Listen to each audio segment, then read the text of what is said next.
One of the most insanely powerful things about LinkedIn that most salespeople don't get are LinkedIn groups.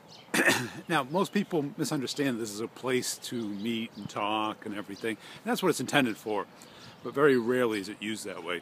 Mostly it's salespeople trying to sell each other stuff. But the powerful part of it is that all these people in the groups joined on their own. They had to do something to join.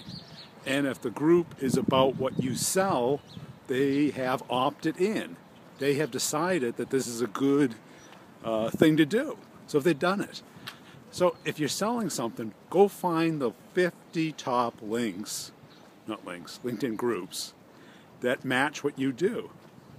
You have a limit of 50, and you might think 50 is a lot, and it is.